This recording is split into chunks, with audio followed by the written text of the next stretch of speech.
Hey, everybody. We're here, we're live, and we are ready to go. I'm getting ready to go somewhere tonight, so I thought that I would just go ahead and do a quick get ready with me. Let me see if I can do something here. I'm trying to copy a link down into the description box here, and it wouldn't let me. So I'm going to try it to see while I'm live if I can do it on my mobile phone. So let's see. Let's see if it'll let me. Goodness gracious. All this crazy stuff that I'm trying to do. I may have to wait until after this is over. Let's see.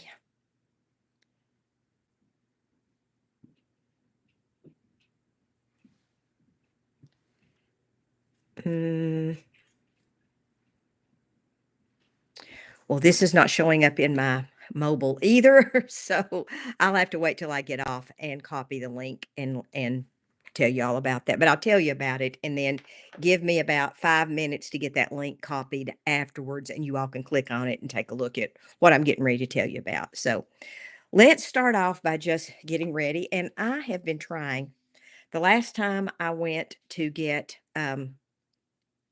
the regular foundation that I use, which is basically a hydration cream with that's got some tint to it, they were out of it. So I don't know if they've quit making it or what. But anyway, I'm trying the Wet and Wild Photo Focus Foundation. It's supposed to be a luminous finish, and I'm going to try that today. And we're gonna see how it does. I've been using it. I've used it a couple times. I like it pretty well. So let's just get started on it. This foundation is kind of, it's not a thick foundation. It's lightweight.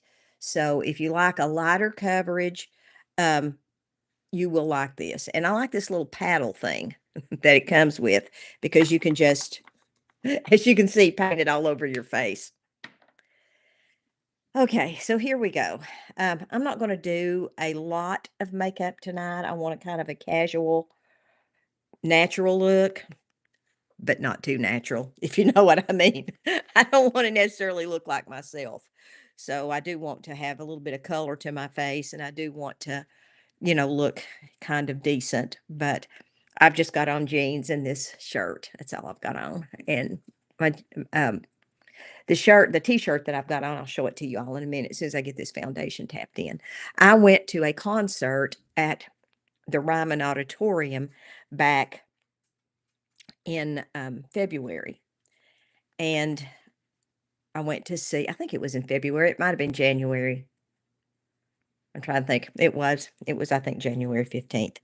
Maybe it's February 15th. I can't. No, it was January 15th because February 15th was the day after Valentine's Day, and I was home for that. So, um, I went to see Ringo Starr, and I got this T-shirt, which has got Ringo on it. He was promoting his new country album, Look Up, and it was great. It was like an intimate night with Ringo and friends. If you've ever seen Ringo in concert, this was my first time, but I had watched some of his concerts online, and it's Ringo Starr and the All Star Band. So that means it's not just Ringo. You get to see a lot of people. Molly Tuttle was there. Billy Strings, whom I absolutely love. I think he's really, really good. He's an awesome guitar player. If you want to look him up on YouTube to check him out, you can. And Emmylou Harris was there. Sheryl Crow. Um, Really a good concert. It was just like I said, a little intimate evening with Ringo and his friends. It's kind of what it was like. Ringo's not on stage the entire time, but he's out there a lot. He's definitely, he's definitely still worth going to see in concert. His voice actually sounds better than Paul McCartney's did on that Saturday Night Live special. I was kind of like, whew, Paul. But it's something that happens to all of us, and he's Paul McCartney, and he can retire whenever he feels like he wants to. He's earned the right to sing as much as he wants to sing, is the way I look at it. If he wants to sing every night on TV, well, he's Paul McCartney, and he can certainly do that. So I know a lot of people were saying it's time to stop singing, but I don't know if there's ever a time in your life to stop singing. Now that's just my take on it. I think we need to sing the rest all of our lives until the day the Lord comes to call us home. So, even though I think his voice is a little rough, he's still Paul McCartney. But anyway, I digress. Ringo sounded amazing. Really, he really did. His voice was he was in good voice that night. And the Ryman Auditorium in Nashville is not a huge venue. It's a very historic venue for those of you who aren't familiar with it. It's where the Grand Ole Opry started, and it's still it still sounds great. The acoustics in there are absolutely amazing. I don't know what that's all about, but Trixie's decided she's going to start barking now. Come here, girl. Come here, Trix. Come here, girl.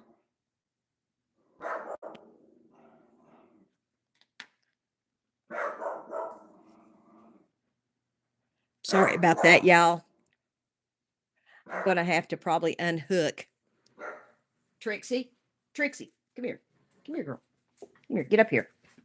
I'll bring her in here with me. The house that I live in now, my apartment down here in the basement, I don't have a door between my living room and my bedroom. As you can see, it's right here. You can see that that's just all open area. So I need to get like a little doggy door or something where I can at least put her in a different spot. But I don't really want to close that off with the door. I mean, it's a really wide opening. And I thought about getting those barn doors, but I don't know. It's just not something that really appeals to me. So I'll probably leave it just like it is.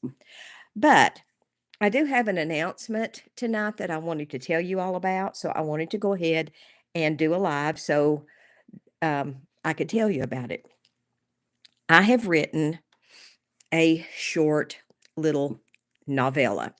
It is really not much more than a short story, but it is available on Amazon. And you can search it out. I've also got a devotional book on Amazon. It's a 40-day it's called Lord Am I Going Crazy? It's 40-day devotional guide to women over 40, and I have a journal on there called One Brave Woman Journal. So you can look those up too, but the new one is called The Night I Spoke with John Lennon. And it's a funny little short story slash novella fantasy about a girl that's an antique dealer, and she buys a picture of John Lennon, and one day the picture starts coming to life. And they have adventures, and it's really a funny, quirky little tale that for those of you who are my age will really enjoy it. So I had been thinking about doing this for a good 6 or 8 months before I did it. It had been I'd been thinking about it and thinking, I need to probably do something with that because I kept having this idea for this thing. And so a couple of weeks ago, I just thought, well, you're never going to get it done if you don't start it. So I really just sat down and I started it, really thinking it would probably take me a good couple of months to do it. Well, it actually took me 4 days to do it because once I started writing it, it went really fast, and it's not very long. It's only 50 something pages long. So it's quick, and you can get it through Kindle Unlimited on Amazon. I think you can get it free to read there. You can't purchase it there, but you can get it free to read, I believe, or at least get a sample of it. And so I'm going to put a link down in the description box after this after I get off this live because it wouldn't let me post it beforehand. I don't know why. I could not get the link to copy and paste. Good Lord. Whenever you want to do something, isn't that the way it is? But anyway, I wanted to tell you all about it. And, you know, if you're interested in it, check it out. It does come in paperback if you want a paperback copy. And I've got to go on there and get my paperback copy because I haven't seen it. It's only been live for about a week. So I was thinking today, you really need to let your YouTube community know that that book is live. So I'm officially telling you the book is now live. So if you want to take a look at it, get it. I wanted to make sure everybody knows it is not a full-length novel. It is more of it's got 10 chapters. It is a novella because it's only 15,000 words. So anything less than a certain word count does not count as a novel. So it is not a novel. So, but it is a fun little read. You can probably read it in a couple of hours and go away with a smile on your face. So, if you are a Beatles fan, or if you're in more particular, if you're a John Lennon fan, I think you'll enjoy it because it's got a really surprise ending that I think is pretty sweet. All right, so there's that. um, I'm still on the path to trying to find a church. Um, I have visited a church that I do like. I visited there twice. I went there Sunday and I liked it, and I'm probably going to go back again. So we'll just kind of see how that continuing journey goes. Um, I don't think I'm going to find a place here like my church in Knoxville. I just don't think I'm going to. So this one, I do have some friends that go there, and I can connect with the community fairly easily because of that. Um, I don't know that I'm going to get a lot of really intense Bible teaching there like I'm used to from my old church and then from the Anglican church. I don't know that I'm going to get that.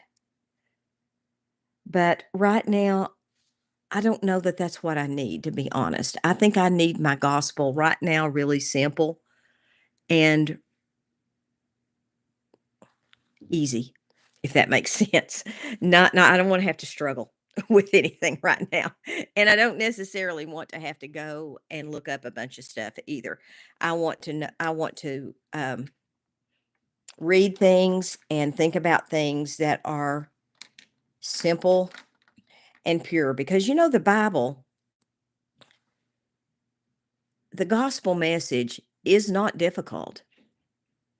G.K. Chesterton said that the Christian walk has not been weighed and found wanting.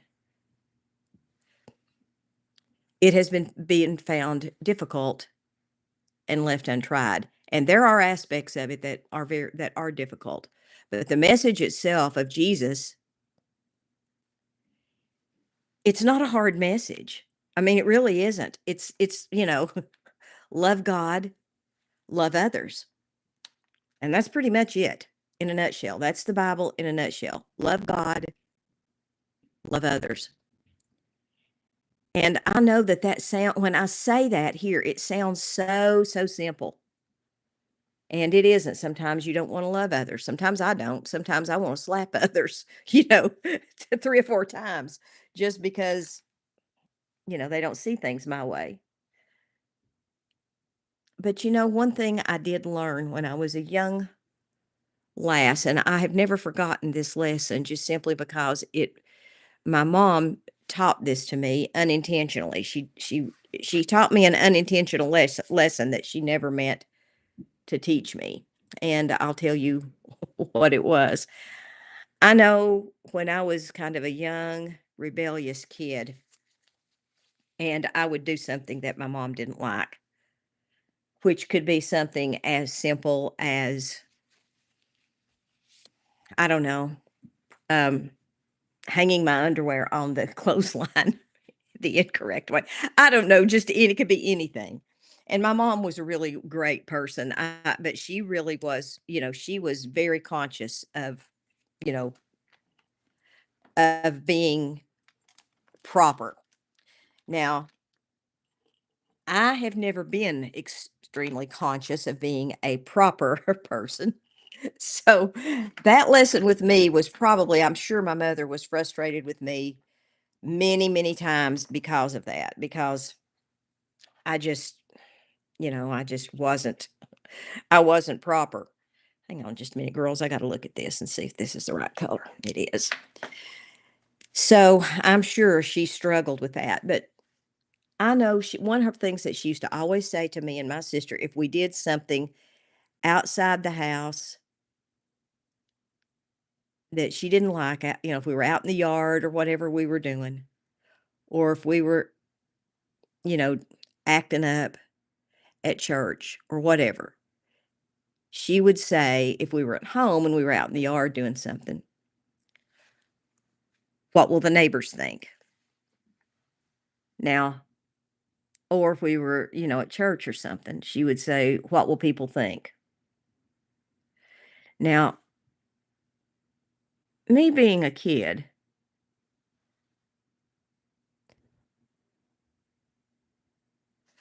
that never really occurred to me what anybody would think. It really and truly didn't. My mind didn't work that way, and my mind still doesn't work that way. It really and truly doesn't. I don't give a lot of thought to that. But my mom did. And that was one thing that she used to say to us. Well, one day she had said that to me all my life. And then one day she said to me, "What will the neighbors think?" And I answered her back, "Well, Mom, I don't really care what the neighbors think." And my mother could not believe that. She probably had a moment of, "I have failed as a parent." She didn't really. It was my failure, not hers. But she couldn't understand that. But at that moment, I realized my mom does not think like me. And I also realized if my mom doesn't think like me, there are other people in the world that don't think like me either. So therefore, I don't necessarily think I'm an original, but I may be in some ways original. But that really stuck with me. And it stuck with me because in this life, we're always going to have challenges with people, always. And there's a whole world of people who think differently than we do here in the United States of America. And there's a whole neighborhood of people that I live with that think differently than I do. For example, there are people who don't think they need to pick up their dog poop. I'm pretty I'm pretty hard on that because I think if you have an animal, you need to be responsible and clean up after them. Case in point. So here's the thing. When we do encounter people who do not think like we do, what do we do with that? Now, the easy thing to do, and I am advocating for this if it gets bad, y'all. Sometimes, like if you're on social media and you've got people who really are negative or are constantly arguing about something, or they just can't let anything go, and it's something that you're always having to look at on their news feed, like if it's Facebook or Instagram or something,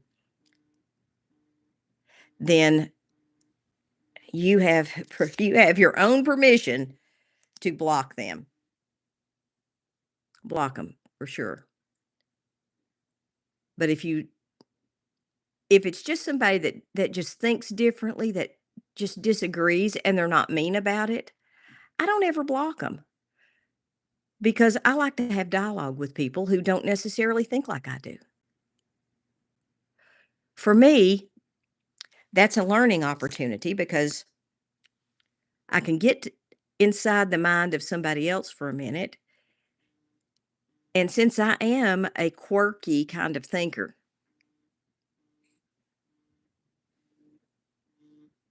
it hits a little bit differently. And it never hurts to listen to somebody else's side of the story. Now, do not put yourself in danger over this. Do not endanger your mental health or anything like that. I'm not saying do that. Don't do that. But try to listen. If it turns ugly, you got a block button for a reason. I'm just saying.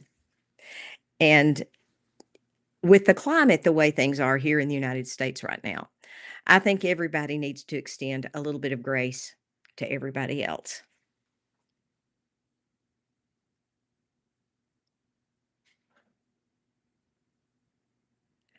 I'm not going to get political on here. I don't do that on this channel.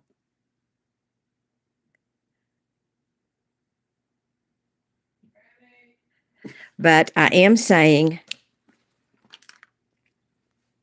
extend grace where you can. And that's all I'm saying. Hold on just a minute. Let me let Trixie down. My grandson's just coming down here. Come on, Trixie. Gabe, you can come on down. I'm on a live.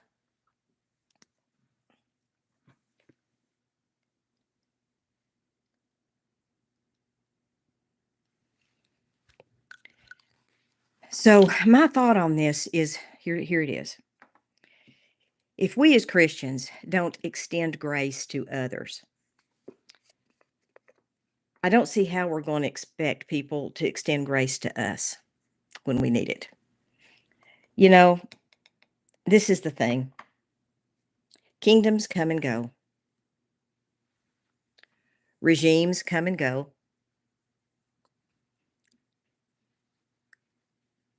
Presidents come and go. Kings come and go. It's just life. It just happens. But there is a kingdom that won't pass away. And that's God's kingdom. And that's the one that we need to concern ourselves with. And that's the only one we need to concern ourselves with, really, if you want to get right down to it. I'm thinking about Shadrach, Meshach, and Abednego. And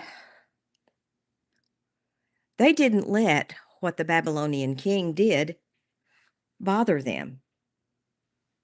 That was an entirely different rule, and they were enslaved in Babylonian time in Babylon, and they just went ahead and worshiped God and didn't worry too much about it. I'm going to do that too.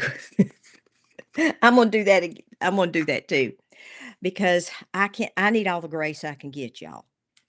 I've got a lot of areas of my life that aren't perfect, and the least I can do is extend grace to others as grace has been extended to me by the Lord Jesus. And that's kind of where I'm standing on that. So now I'm trying to get this all tapped in here. I'm going to have to go in here. Lord, I'm going to have to shave my chin. I've got some hairs in here. They're going to have to go away.